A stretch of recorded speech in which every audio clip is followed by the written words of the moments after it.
el cumpleaños de mi nieto, olvidé el regalo en casa y mi nuera me gritó enfrente de todos. Me humilló, diciendo que yo era inútil y que no tenía memoria. Me fui llorando, pero unas horas más tarde, recibieron una noticia que lo cambió todo y los dejó pálidos. La música de Las Mañanitas apenas empezó cuando su voz me cortó como navaja. Vieja inútil, otra vez se te olvidó. ¿A qué vienes si ni siquiera puedes traer el regalo de tu propio nieto? Sentí que todas las miradas se me clavaban en la nuca. Emiliano, mi pequeño de 7 años, me miró confundido desde su silla con globos azules, y yo, con las manos temblando, solo atiné a apretar la bolsa vacía que llevaba para disimular. «Señora Mercedes, siéntese», murmuró alguien. «No, que aprenda», escupió mi nuera. Mi corazón dio un saltito y luego empezó a correr como caballo desbocado. Respiré hondo. No quise llorar delante de todos. Pero cuando Vanessa me arrebató el sobre donde yo pensaba poner una tarjeta, lo alzó como trofeo y dijo: «¡Ni tarjeta!». Se le fue la memoria. Pues ya no pude sostenerme. Me ardieron los ojos y la garganta. La risa en la mesa de sus amigas retumbó como tazas golpeándose. Daniel, mi hijo, bajó la mirada y fingió revisar el teléfono. «Mamá, ya siéntate, por favor», dijo, como si yo fuera la que estaba haciendo un escándalo. Yo tenía 67 años, una vida entera de trabajo, y aún así me sentí chiquita. Di 2 pasos atrás, tropecé con una piñata en forma de cohete, y para no caer, me aferré al respaldo de una silla. Nadie me sostuvo. Me llamo Mercedes Guadalupe Vázquez. Soy viuda desde los 59. Durante décadas cosí uniformes escolares y guardé cada billete con el nombre de mi hijo escrito en mi cabeza: Daniel. Pagué su universidad, su primer coche usado, sus mudanzas. Cuando conoció a Vanessa, yo quise creer que Dios me estaba regalando una hija. Hoy, en el salón comunitario adornado con serpentinas y el pastel de dinosaurios que yo misma ayudé a hornear ayer, pero que ahora, según Vanessa, no era digno para invitados. Entendí que el amor puede confundirse con costumbre y la costumbre con abuso. ¿Ven? Siempre hace lo mismo. Promete, promete. Y nada, dijo ella, palmeando el asiento a su lado para que Daniel se sentara. Él obedeció. Mi nieta Sophie, de 4 años, me trajo un dibujo. «Para ti, Abita», susurró. Vanessa se lo arrebató con una sonrisa apretada. «Luego se lo das, mi amor». Apreté los labios. No iba a pelear con una niña mirando. «Voy por el regalo», alcancé a decir. Lo dejé en la mesa de la entrada. «Regreso en 20 minutos». Vanessa soltó una carcajada breve. «Ajá, sí, y de paso, traiga su memoria». Varias mamás que no conocía desviaron la mirada a sus platos. Un globo estalló y todos dieron un brinco. Yo también. Tomé mi bolso y caminé hacia la salida. Cada paso pesaba como balde de agua lleno. La puerta se abrió con un chillido. Afuera, el sol de mediodía me golpeó de frente y por fin me permití llorar. Las lágrimas me corrían calientes por las mejillas. Me las limpié con el dorso de la mano, cuidando de no correrme el labial que Sophie me había elegido por la mañana. «Te ves bonita, Abita», me había dicho, peinándome con sus deditos. Recordarlo me rompió y me sostuvo al mismo tiempo. Caminé hasta la esquina, donde dejé el coche estacionado. El aire olía a tamales y a gasolina. Me senté detrás del volante sin encenderlo. Cerré los ojos. Mi pecho subía y bajaba como si hubiera corrido una cuadra de más. Me hablé bajito. «No te vas a morir de esto, Mercedes». «No hoy». Entonces vibró mi celular. Era un mensaje de doña Nena, mi vecina y amiga. «Comadre, le llegó correo certificado. Dice urgente. ¿Quiere que se lo guarde o lo trae?». Tragué saliva. Urgente. En ese instante pensé que la vida, a veces, nos empuja hacia la salida correcta con la patada más dolorosa. Encendí el coche. Mientras avanzaba, repasé cada detalle. El regalo no era un simple juguete. Era una caja de madera con un trenecito de metal antiguo que había pertenecido a su abuelo, mi difunto José Luis. Reparado y barnizado por mí, con una llave pequeñita para darle cuerda. En la tapa, Daniel de niño había escrito con plumón: «Para cuando tenga un hijo, de abuelo a nieto». Lo guardé años enteros esperando este día. Lo olvidé en la mesa por estar pendiente de la gelatina, del hielo, de que la música de dinosaurios sí sirviera, de que Sophie no se manchara el vestido. Lo olvidé porque ando resolviendo todo menos lo que me corresponde. Mi dignidad. Mientras manejaba, pensé en mis 2 nietos, en cómo les afecta lo que ven y escuchan. Emiliano me abrazó hace 3 semanas cuando Vanessa me regañó por mover los cojines. No llores, Avita, yo te presto mi espada de cartón para que te defiendas. Me reí para no llorar, pero hoy, verlo callado con los ojos brillosos, me atravesó. No quería que la imagen que guardara de mí fuera la de una abuela pequeña pidiendo permiso para existir. Llegué a casa. Abrí la puerta y ahí estaba, la caja de madera sobre la consola junto a mis llaves.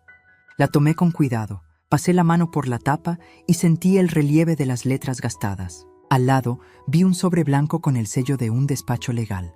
Correo certificado. Me ardieron las manos, como si la madera y el papel estuvieran calientes. Dudé un segundo. Primero el regalo, me dije. Luego veo qué es esto. Pero el nombre del remitente me jaló. Lic Robledo & Asociados. Mi abogado de toda la vida. El que me ayudó a poner la casa a mi nombre cuando José Luis murió. Respiré. Guardé el trenecito en la bolsa de regalo azul que había quedado arrinconada. Deslicé el sobre en mi bolso junto a mis lentes. Cerré la puerta. En el pasillo, un espejo me devolvió una mujer con rímel corrido y la barbilla en alto. Vas a volver, me dije, pero no vuelves igual. Apreté el paso. En algún lugar, como eco, escuché la risa de Vanessa. En mi bolso, el sobre rozó mis dedos, pesado como un destino.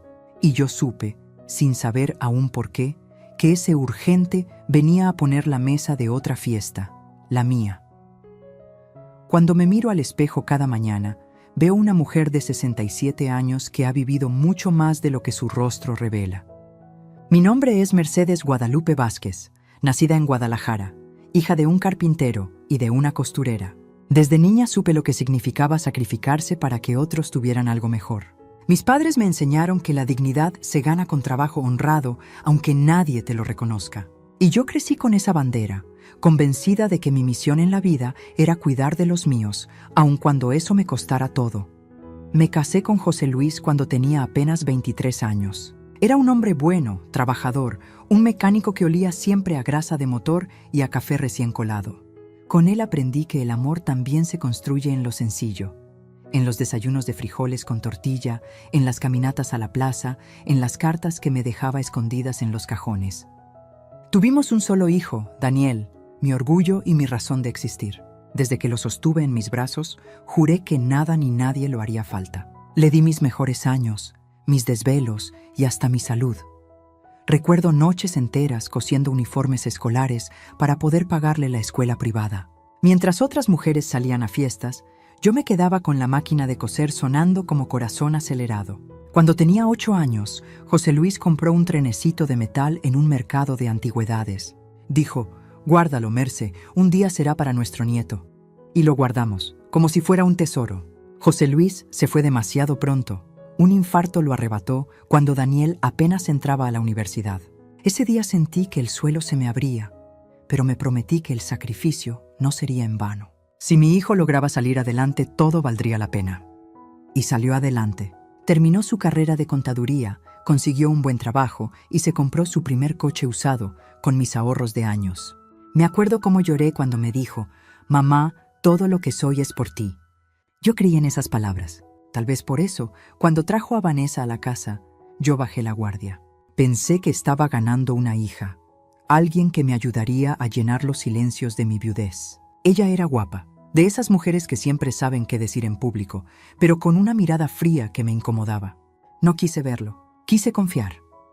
El día de su boda vendí mis joyas, aquellas que José Luis me había regalado en nuestros aniversarios para aportar 12,000 docenara USD al banquete. Me pareció natural. Es para Daniel, para que empiece su vida sin deudas, me repetía. Vanessa nunca me agradeció. Solo me dijo, es lo mínimo, señora, él es su hijo. Ese señora me cayó como piedra. Desde entonces, ya no fui Mercedes ni mamá, fui la señora. Los años fueron pasando y la convivencia se volvió un campo minado. Cuando me mudé con ellos, porque mi salud ya no me permitía estar sola después de una caída, las humillaciones comenzaron a gotear como agua helada en la espalda. Una vez, moví un sillón del lugar porque me parecía que había más luz. Vanessa regresó y gritó, «No mueva nada, esta casa es mía». Me mordí la lengua. aunque yo sabía que la escritura decía otra cosa. Otra vez, al preparar mole para un domingo familiar, me quitó la cuchara de las manos. No, así no se hace. Aquí las cosas se hacen a mi manera. Y mi hijo, siempre con el teléfono en la mano, decía: «Déjalo, mamá, no pasa nada». Sí pasaba. Pasaba que cada humillación iba apagando pedacitos de mí. Mis nietos me abrazaban en silencio, como si intuyeran que su abuela se desmoronaba por dentro. Emiliano me decía: «Abita, ¿por qué mi mamá te habla feo?». Y yo, con un nudo en la garganta, respondía: «Porque a veces los adultos se olvidan de cómo se habla con amor». Me iba a mi cuarto y lloraba bajito para que no escucharan. Hoy, después de la vergüenza pública en el cumpleaños, entiendo que esa historia no empezó ahí. Fue la culminación de años de silencios, de miradas hacia otro lado, de un hijo que prefirió la paz en su matrimonio a defender la dignidad de su madre. Y yo lo permití.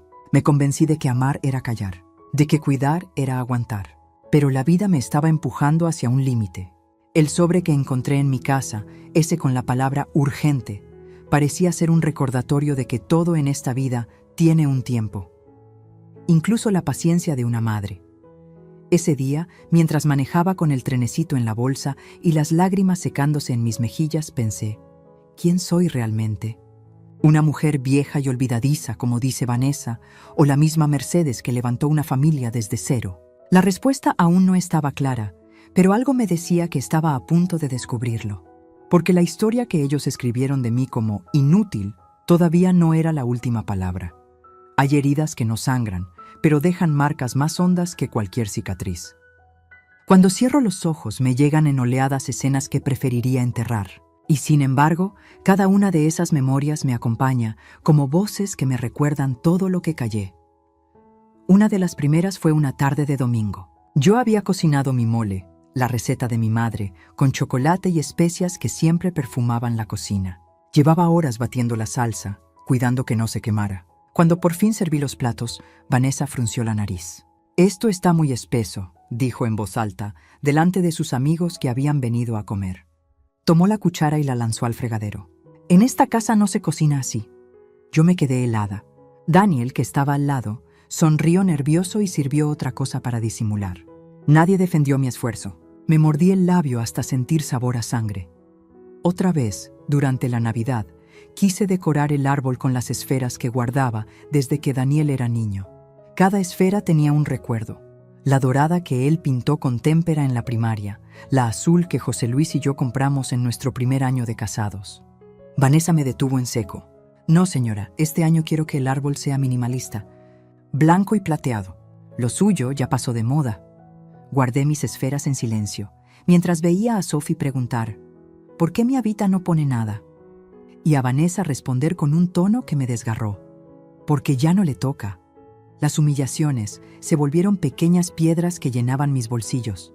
Me hacían caminar más lento, me quitaban el aire. Una tarde de verano, Vanessa organizó una comida con sus amigas.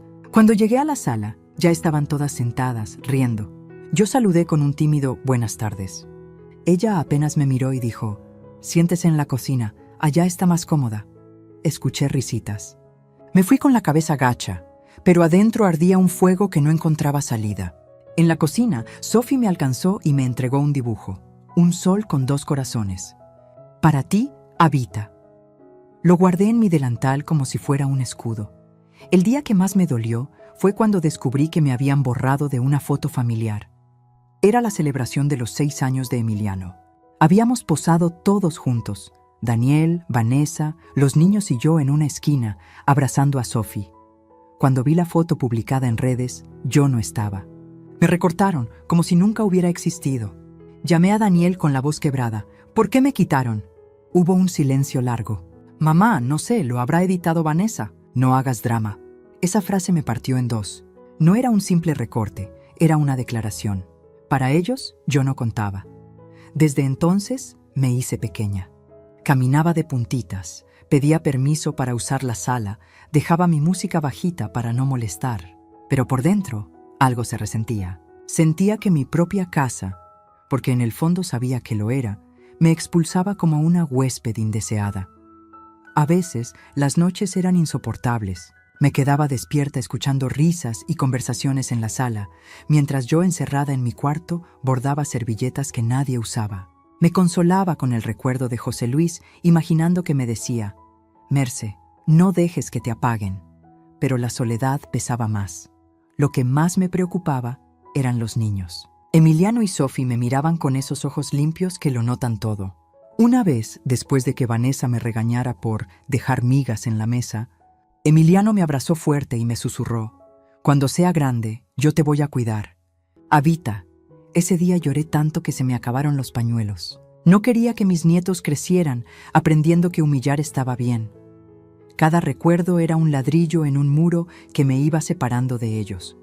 Pero también era la madera seca que un día prendería en llamas. Yo no lo sabía aún, pero esas humillaciones serían mi mayor fuerza. Porque cuando alguien te quita todo, incluso la voz, lo único que queda es recuperar la dignidad. Y la mía estaba esperando el momento de gritar. Hay dolores que ni el tiempo ni los rezos logran borrar. Y el mío no nació de la boca de mi nuera, sino del silencio de mi propio hijo. Ese silencio que corta más que un insulto y pesa más que una traición. Recuerdo con claridad una noche de lluvia. Vanessa había tenido un mal día en su trabajo y descargó toda su frustración contra mí. Siempre deja el gas abierto. ¿Quiere matarnos o qué? Ya está senil. Yo traté de explicarle que no había usado la estufa, que apenas había hervido agua para un té. Pero ella no me escuchaba, solo gritaba cada vez más fuerte, delante de los niños, señalándome con el dedo. Mis manos temblaban tanto que derramé el té en el piso. Emiliano corrió por un trapo para limpiarlo. Yo me quedé ahí, paralizada, con los ojos ardiendo. Fue en ese momento cuando giré la cabeza hacia Daniel. Estaba sentado en el sofá, mirando su celular. Esperé que levantara la voz, que me defendiera, que dijera: «Basta, Vanessa. Ella es mi madre». Pero lo único que salió de su boca fue: «Déjala, amor. No lo hace con mala intención». Ni siquiera me dirigió la mirada. Ese día algo se quebró dentro de mí. No era solo que mi nuera me insultara, era que mi hijo lo permitiera, que me dejara sola, desnuda frente a los ojos de mis nietos. Sentí como si me arrancaran el corazón y lo pisotearan. Me pregunté en silencio: ¿tantos años de desvelo, de sacrificio, de coser hasta la madrugada para esto? La herida más profunda no fue que me llamaran inútil, sino que Daniel me tratara como si yo ya no tuviera valor en su vida. Como si la mujer que lo alimentó con tortillas y leche cuando no teníamos nada, que empeñó su máquina de coser para comprarle libros, ahora fuera solo un estorbo más en su sala. Lo confirmé semanas después, cuando escuché una conversación entre ellos dos. Yo estaba en mi cuarto con la puerta entreabierta y Vanessa decía: «Tu mamá ya está vieja, nos complica todo. Tenemos que pensar qué haremos con ella. Una residencia sería lo mejor». Mi corazón se detuvo. ¿Residencia? Yo no era una planta vieja para abandonar en un rincón. Esperé la respuesta de mi hijo, y lo que escuché me heló la sangre. «Tienes razón, amor, pero hay que esperar. No podemos pagar tanto ahora». Ni una sola palabra en mi defensa. Ni un «no hables así de mi madre». Nada. Esa noche lloré hasta que amaneció. Sentía que me ahogaba. Pensé en José Luis, en cómo él jamás hubiera permitido que me trataran así. Y me pregunté si yo había fallado como madre, si de tanto dar había criado a un hijo incapaz de ver mi valor. La herida era tan profunda que hasta caminar me costaba. Emiliano me preguntó al día siguiente: «¿Por qué tus ojos están rojos, Habita?». Y no supe qué decirle. El punto más doloroso llegó en el cumpleaños de Sophie, unos meses antes de la fiesta de Emiliano. Yo había preparado un vestido rosa que cosí con mis manos, con encajes que guardaba desde hace años. Cuando se lo quise dar, Vanessa me lo arrebató delante de todos y dijo: «No, señora, ya tenemos un vestido de boutique. No queremos que Sophie parezca de pueblo». Sophie se quedó mirando con sus ojitos tristes y me abrazó por la cintura. Yo sonreí por fuera, pero por dentro me estaba desmoronando. Daniel solo se rascó la cabeza y murmuró: «Bueno, ya, no hagan drama». Esa fue la gota que me hizo sentir que ya no era madre para nadie. Ese día supe que había perdido algo más que respeto. Había perdido a mi hijo, y ese dolor, ese abandono disfrazado de indiferencia, fue mi herida más profunda. Porque cuando la sangre de tu sangre te da la espalda, no queda nada igual. Me prometí que nunca más permitiría que me hicieran sentir invisible. Y aunque aún no lo sabía, esa herida sería la fuerza que me impulsaría a despertar. Porque cuando te arrebatan lo último que amas, ya no queda miedo, solo el deseo de recuperar tu dignidad. Después de la vergüenza pública en el cumpleaños de Emiliano y de tantos recuerdos que me habían aplastado, llegué a un punto de quiebre. Ya no podía seguir siendo esa sombra que todos ignoraban, o peor aún, que usaban como blanco de burlas y humillaciones. Esa noche, mientras dejaba el trenecito de metal sobre la mesa y abría el sobre con la palabra urgente, sentí un estremecimiento que me recorrió el cuerpo entero. Algo dentro de mí estaba despertando, como un volcán dormido que empieza a rugir bajo la tierra. El sobre contenía documentos legales. Mi abogado, el licenciado Robledo, me recordaba que la casa donde vivíamos estaba registrada a mi nombre desde que José Luis falleció. No era de Daniel ni de Vanessa, era mía. Esa hoja con mi nombre en letras firmes era más que un documento. Era un espejo que me devolvía la verdad que había olvidado. Yo no era una huésped, yo era la dueña. Me quedé en silencio, leyendo y releyendo cada línea. Vanessa gritándome que no moviera los sillones, Daniel pidiéndome que no hiciera drama, las fotos recortadas, los vestidos despreciados. Todo me golpeaba como olas contra una roca. Y de pronto entendí. Me habían hecho creer que yo no valía nada, pero en realidad era yo quien sostenía los cimientos de esa familia. Sin mí no tenían casa ni respaldo, no dije nada. Guardé los documentos en un cajón con llave, junto con mis pocas joyas y cartas de José Luis. Ese sería mi secreto, mi arma silenciosa. Desde ese día empecé a observar, a escuchar, a callar más, pero no desde la resignación, sino desde la estrategia. Cuando Vanessa me decía, «Láveme esos platos, señora, que no se apilen», yo asentía, pero en mi mente pensaba, «Sigue hablando, porque cada palabra tuya se convertirá en la soga que te ahorque». Cuando Daniel me pedía dinero prestado, casi siempre cantidades de $200 o $300 USD, yo anotaba cada centavo en un cuaderno escondido detrás de mis libros de oración. Ya no era la madre ingenua que daba y olvidaba. Ahora registraba, guardaba, construía un mapa de su ingratitud. Mis nietos se convirtieron en mi motor. Sophie con su ternura y Emiliano con su lealtad inocente. A ellos los cuidaba en silencio, les contaba historias por las noches, les preparaba galletas escondidas. Mientras Vanessa se burlaba de mí, yo sembraba en los niños la semilla del respeto y el amor. «Avita, ¿por qué nunca le contestas a mi mamá cuando te grita?», me preguntó un día Emiliano. Yo lo miré a los ojos y le respondí, «Porque la dignidad no siempre se grita, hijo. A veces se espera el momento correcto para hablar». Él me abrazó y, aunque no entendió del todo, me dio fuerzas. En mi corazón empecé a planear. No una venganza ciega, sino un movimiento calculado. Recordé un consejo de mi vecina, doña Nena, que me lo había repetido varias veces. «Comadre, el que calla no siempre otorga. A veces el que calla observa, y el que observa gana». Y esas palabras se volvieron mi mantra. Empecé a cambiar hábitos. Guardaba pequeñas cantidades de mi pensión en un sobre secreto. Vendí discretamente algunas piezas de bordado por internet sin que nadie lo supiera. Cada dólar que guardaba era una forma de decirme, «No estás derrotada». Y, al mismo tiempo, empecé a hablar con el licenciado Robledo sobre mis derechos, sobre lo que significaba realmente ser la propietaria de la casa. Me explicó que, legalmente, nadie podía sacarme de ahí, que yo tenía la última palabra. Escucharlo fue como beber agua fresca después de una sequía de años. La transformación no fue inmediata. Había días en que todavía lloraba en silencio, noches en que me preguntaba si tenía la fuerza suficiente. Pero algo había cambiado. Ya no lloraba solo de tristeza, sino también de rabia contenida. Y esa rabia era el combustible de mi renacimiento. Recuerdo especialmente un domingo. Vanessa organizó una comida y delante de todos volvió a decir, «Esta casa es mía. Yo decido».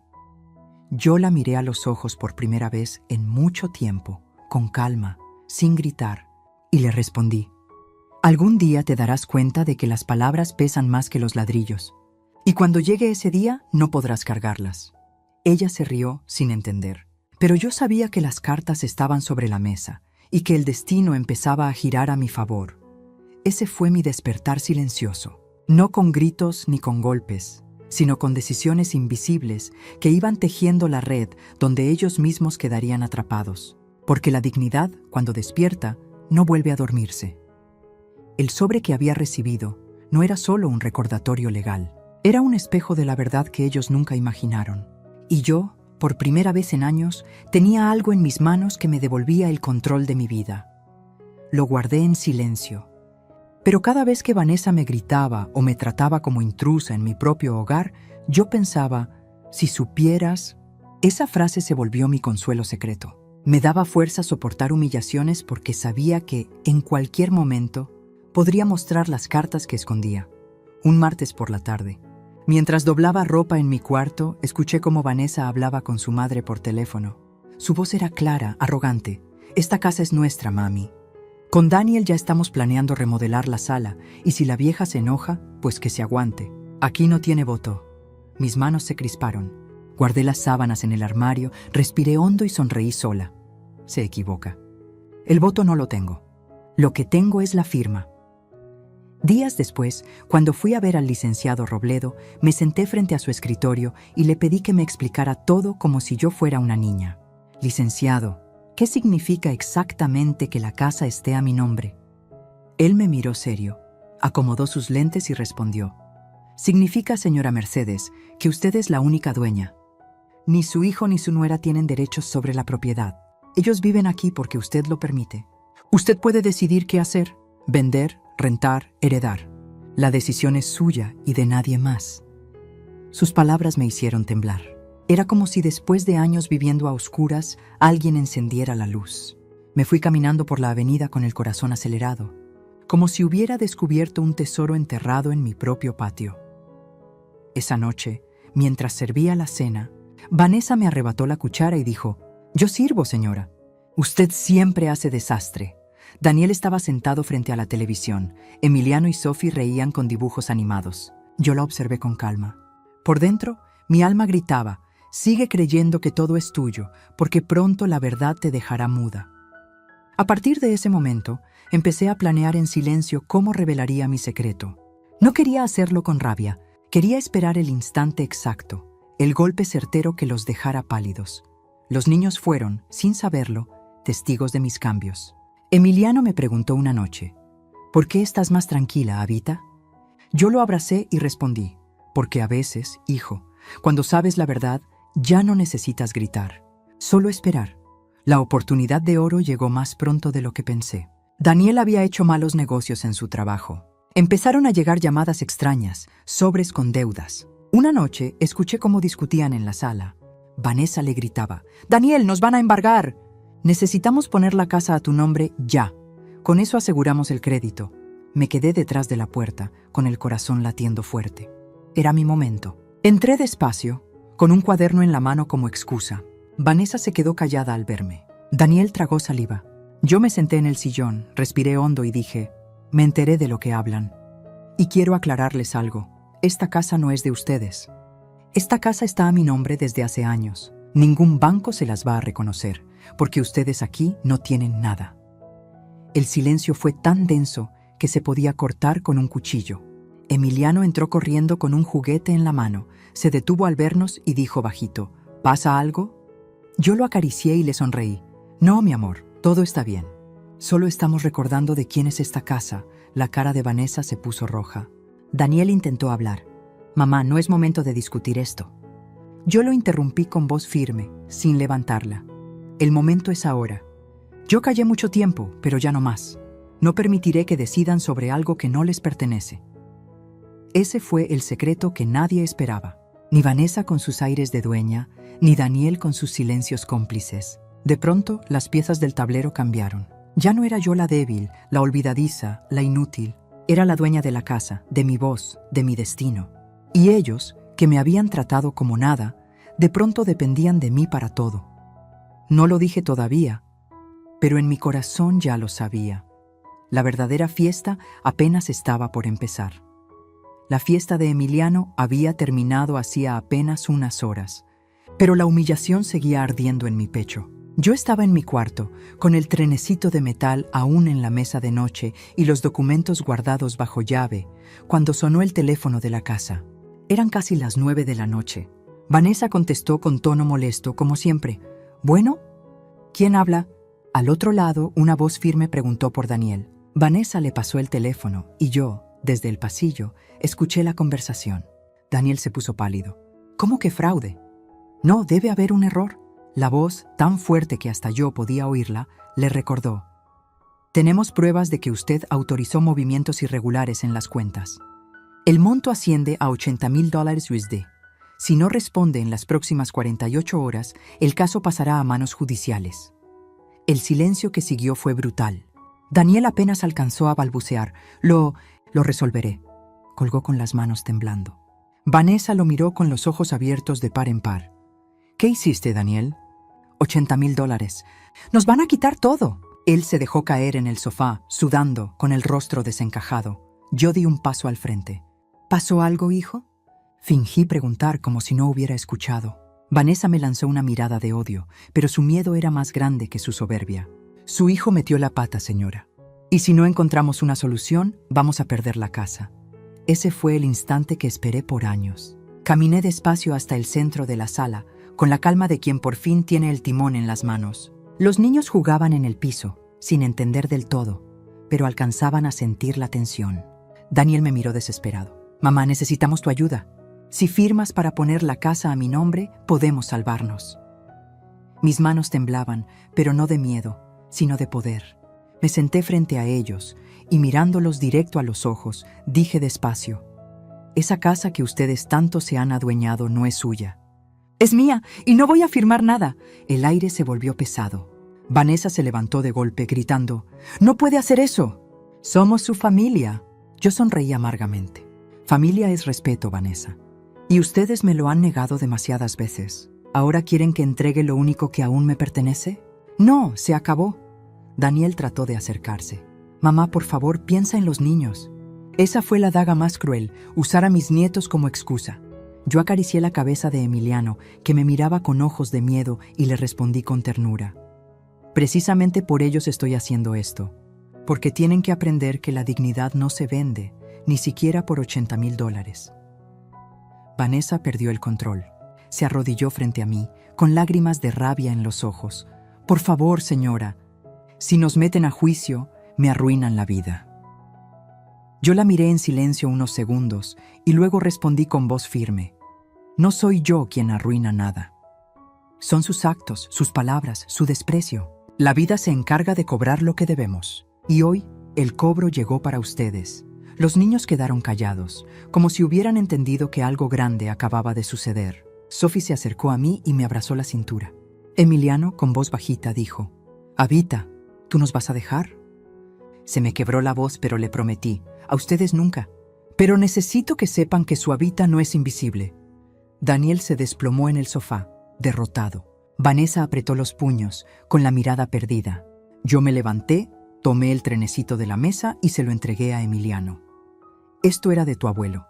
Hoy te lo doy para que nunca olvides que vienes de una familia con historia y dignidad, no de vergüenza». Ese fue el clímax, el momento en que mi voz, tantas veces apagada, retumbó más fuerte que todos sus gritos. Esa noche, por primera vez, no fui yo la que lloró. Fueron ellos los que quedaron pálidos, mudos, entendiendo que la mujer a la que creyeron doblegar era, en realidad, la que sostenía todo. La tensión en la sala se podía masticar. Vanessa, que siempre me había tratado con altanería, estaba ahora frente a mí con los ojos enrojecidos y la voz quebrada. Daniel, hundido en el sofá, apenas respiraba. Mis nietos se abrazaban a mis piernas como si entendieran que algo irreversible estaba ocurriendo. El silencio pesaba más que los insultos que tantas veces me lanzaron. Y yo, por primera vez en mucho tiempo, me sentía dueña de mi propia voz. Vanessa fue la primera en romper ese silencio. Se puso de rodillas frente a mí, sujetándome de la falda como si quisiera arrancar un favor. «Se lo suplico, señora Mercedes, firme la casa a nombre de Daniel. Es la única manera de que no nos quiten todo». Me miraba con una mezcla de súplica y odio, como si le doliera más humillarse ante mí que perderlo todo. La observé despacio. como quien por fin ve sin filtros a su enemigo. Pensé en cada vez que me gritó inútil, en cada plato que me arrancó de las manos, en cada recuerdo que me borró de las fotos. Y con calma le respondí: ¿recuerda, Vanessa, cuando me prohibió poner mis esferas en el árbol? ¿O cuando le dijo a Sophie que no se pusiera el vestido que cosí con amor? Pues hoy le digo que esta casa es mía y nadie me va a prohibir decidir sobre ella. Daniel levantó la cabeza, con lágrimas en los ojos. Mamá, por favor, no lo hagas más difícil. Tú sabes que siempre he tratado de darte lo mejor. Esa mentira me hirió más que los gritos de Vanessa. Lo miré fijo y le dije: ¿lo mejor? Eso era dejarme callada en la cocina. ¿O mirar tu teléfono mientras tu esposa me insultaba? No, Daniel, tú no me diste lo mejor, tú me diste la espalda. Mis palabras lo golpearon como bofetada. Se tapó la cara con las manos y comenzó a llorar. Vanessa se levantó de golpe, furiosa, y gritó: «¡Todo esto es su culpa!». Si hubiera firmado hace años, no estaríamos en este desastre. Siempre metiéndose donde no la llaman. Me puse de pie lentamente. Mi voz salió baja, pero firme como hierro. No me metí, Vanessa. Ustedes se metieron en mi vida, en mi casa, en mi dignidad, y la pisotearon. Ahora es la vida la que les cobra, y yo no voy a salvarlos. Los niños observaron todo en silencio. Emiliano se aferraba a mi mano como si quisiera darme fuerzas. Sophie lloraba bajito, escondida detrás de un cojín. Me agaché y los abracé fuerte. Mis amores, recuerden siempre esto: nadie tiene derecho a gritarles ni a hacerlos sentir menos. Ni siquiera alguien de su propia familia. Vanessa perdió el control. Golpeó la mesa con el puño y gritó: «Va a arrepentirse. Sin nosotros no es nada». Esa fue la última chispa que necesitaba. La miré con los ojos firmes y le respondí: «Se equivoca. Sin mí, ustedes lo pierden todo. Yo ya pasé por la pobreza, por la soledad y por la viudez. No me asusta empezar de nuevo, pero a ustedes sí los asusta perder lo que creen suyo». Daniel intentó levantarse, temblando. «Mamá, ¿de verdad no nos vas a ayudar?». Me quedé frente a él, lo miré como cuando era niño y me pedía dulces que no podía comprarle. Y con el alma desgarrada pero firme le dije: «Hijo, yo te di toda mi vida. Te di estudios, techo, comida, amor. Te lo di todo, pero nunca aprendiste a dar respeto. Y ahora entiendes lo caro que cuesta». La sala quedó muda. Ni siquiera los niños se atrevieron a hablar. Vanessa me fulminaba con la mirada, pero no tenía fuerza para gritar. Daniel se hundió otra vez en el sofá, derrotado. Yo caminé hacia mi cuarto, con mis nietos siguiéndome de cerca. Antes de cerrar la puerta, me giré y solté las palabras que marcarían un antes y un después. Desde hoy, en esta casa se hace lo que yo decida. Si no les gusta, la puerta está abierta. El golpe de la puerta resonó como campanada de libertad. Por primera vez, no era yo la que quedaba llorando en silencio. Eran ellos, los que tantas veces me humillaron, los que ahora probaban el sabor amargo de la impotencia. Y esa fue mi justicia poética: verlos de rodillas ante la mujer que creyeron débil. Los días siguientes al enfrentamiento fueron un torbellino. La noticia del fraude de Daniel no tardó en expandirse como pólvora. Los vecinos, que antes me veían cabizbaja y en silencio, ahora murmuraban entre ellos cuando pasaban por la banqueta: ¿ya supo lo de Daniel? Dicen que está metido en un problema de $80,000. La vergüenza que siempre había sido mía, de repente se convirtió en la de ellos. Vanessa, incapaz de soportar las miradas, dejó de asistir a las reuniones sociales. Sus amigas, las mismas que se reían cuando ella me menospreciaba, ahora le daban la espalda. «No queremos problemas, Vanessa», le dijeron un par de veces. Yo las escuché desde la ventana y no pude evitar sentir una justicia silenciosa. Quien siembra soberbia, cosecha soledad. Daniel, por su parte, pasó de ser un hombre altivo a una sombra en la casa. Se encerraba largas horas en su cuarto, haciendo llamadas desesperadas, buscando préstamos imposibles. Una tarde entró a mi cuarto con los ojos rojos. «Mamá, no quiero ir a la cárcel. Ayúdame, por favor. Si no, pierdo todo». Lo miré en silencio, con el corazón encogido. No era fácil ver a mi hijo así, pero también recordé cada vez que me dejó indefensa, cada silencio suyo cuando yo necesitaba que levantara la voz. Le respondí con calma: «Hijo, todo lo que uno hace tiene consecuencias. Yo ya cargué con las mías, ahora te toca a ti». Vanessa explotaba en ataques de rabia. Golpeaba puertas, rompía platos, gritaba que yo era la culpable. Si hubiera firmado, todo estaría bien. Repetía como disco rayado. Pero lo cierto es que su furia ya no me tocaba. Yo me había blindado con mi dignidad. Cada vez que alzaba la voz, yo respondía con silencio o con una mirada firme. Y ese control, ese temple que nunca antes había mostrado, la desarmaba más que cualquier grito. La humillación más grande para ellos vino cuando recibieron la citación oficial. El cartero tocó la puerta, preguntó por Daniel y le entregó un sobre sellado. Vanessa alcanzó a ver el logotipo de la corte y palideció. «Nos van a exhibir, Daniel. Todos se van a enterar». Y así fue. En pocos días, el caso apareció en el periódico local. Contador involucrado en fraude millonario. Los vecinos leían y me miraban distinto. Algunos se acercaban a mí. «Doña Mercedes, usted siempre fue una mujer correcta. Qué lástima lo de su hijo». Yo asentía, con un nudo en la garganta, pero también con la tranquilidad de quien ya no tiene nada que ocultar. Los niños, inocentes, fueron los más golpeados por los susurros ajenos. Emiliano llegó del colegio un día con lágrimas. «Me dicen que mi papá es ladrón». «¿Es verdad, Abita?». Lo abracé con todas mis fuerzas. «Tu papá se equivocó, hijo, pero eso no significa que tú seas malo. Tú eres bueno y yo siempre voy a estar contigo». Sophie, demasiado pequeña, solo entendía que en casa había tristeza. Se dormía a mi lado, abrazando el trenecito de metal como si fuera un amuleto contra el miedo. En medio de todo ese caos, yo encontré una paz nueva. Mis vecinos me miraban con respeto. Doña Nena, mi amiga, me decía: «Comadre, ahora todos saben quién es la fuerte de la casa». Y yo sonreía. Porque por años fui la débil, la que callaba, la que soportaba. Y ahora, sin gritar, sin venganza, la vida estaba poniendo a cada quien en su lugar. Las consecuencias para Vanessa fueron todavía más amargas. Su familia, que siempre me trató con desdén, comenzó a presionarla.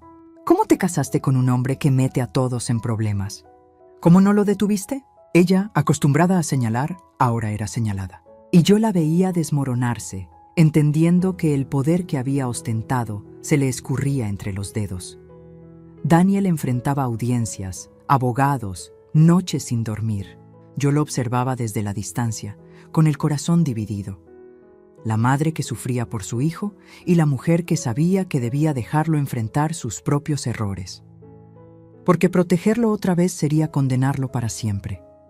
La justicia no llegó con sirenas ni con cárceles inmediatas. Llegó con la vergüenza pública, con la soledad de Vanessa, con la caída del pedestal de Daniel.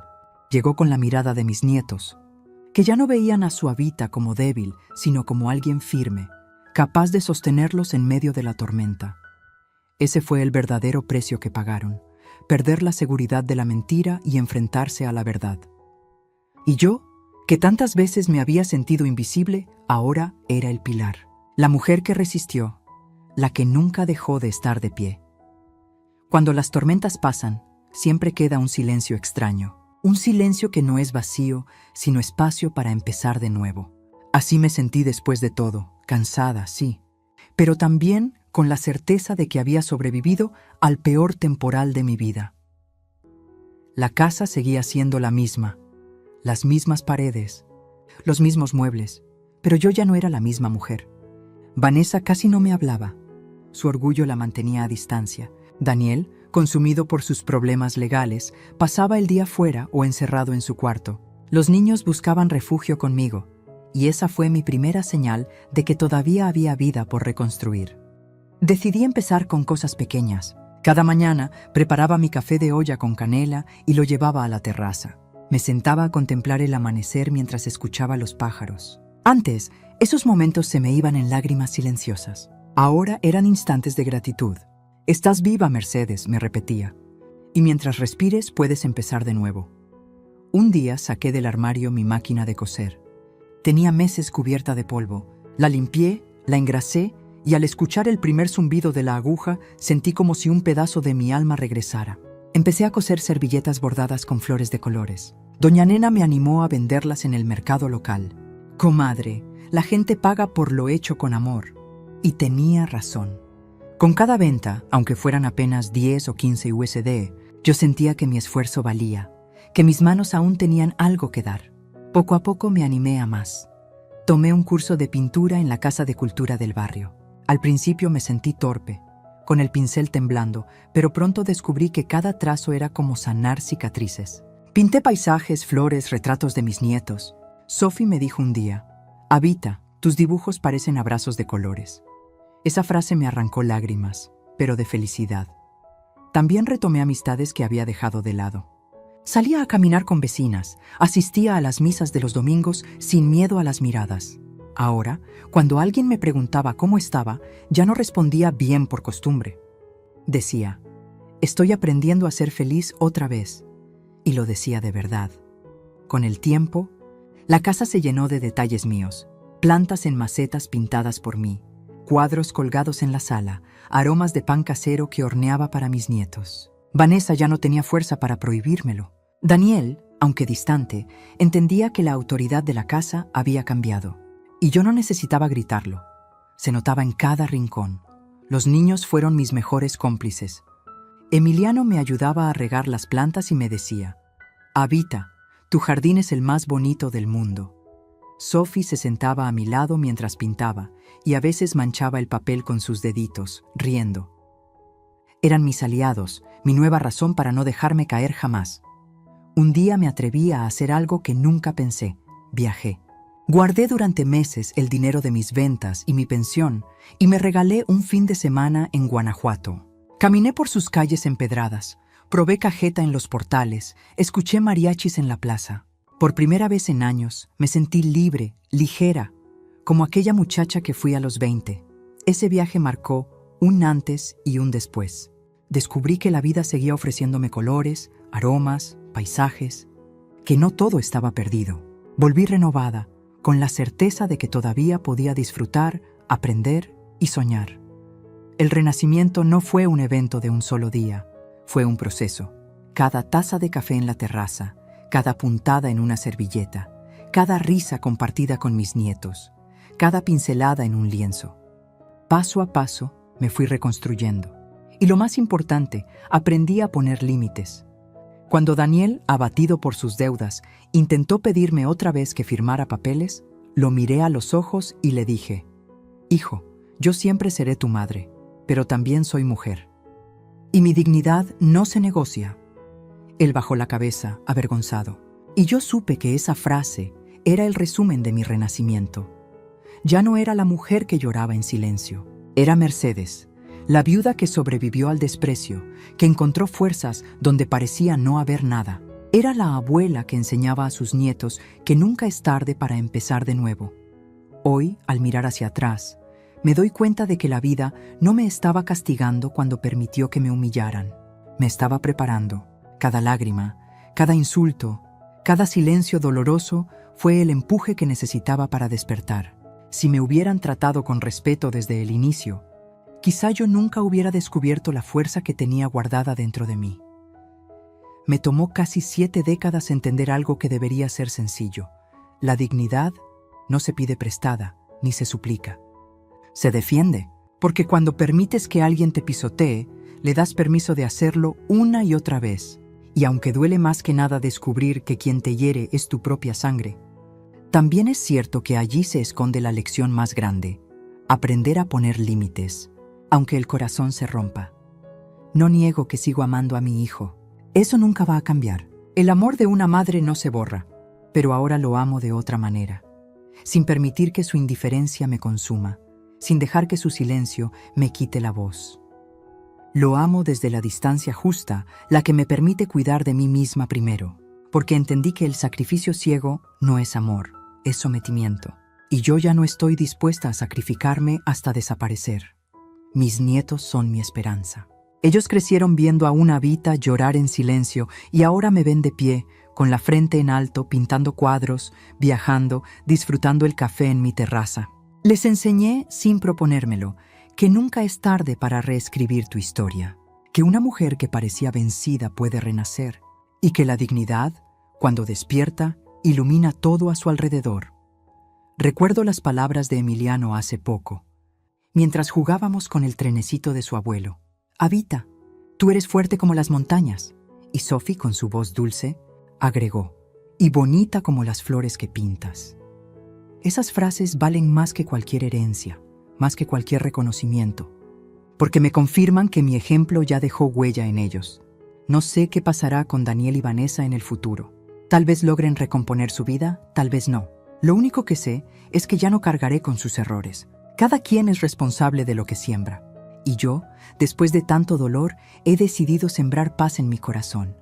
Si algo quiero dejarte a ti, que me escuchas, es este mensaje. No esperes a que te humillen una y otra vez para descubrir tu valor. No te quedes callado pensando que el silencio es amor. Amar también es poner un alto, defender tus límites, recordarle al mundo que existes y mereces respeto. Nunca es tarde para hacerlo. Yo, Mercedes Guadalupe Vázquez, que un día me fui llorando de la fiesta de mi nieto, sintiéndome inútil y olvidada, hoy me reconozco como mujer digna, fuerte y libre, porque entendí que la justicia no siempre llega en los tribunales ni en las venganzas. A veces llega en la calma de un café, en la risa de un nieto, en el simple hecho de levantar la cabeza y decir, aquí estoy y valgo. Y ahora quiero preguntarte a ti, que me acompañaste en esta historia. Si hubieras estado en mi lugar, cuando tu propio hijo te da la espalda y tu nuera te humilla delante de todos, ¿qué habrías hecho? Escríbelo en los comentarios, porque tu voz también importa. Y nunca olvides, la dignidad no tiene edad y el respeto nunca debe negociarse.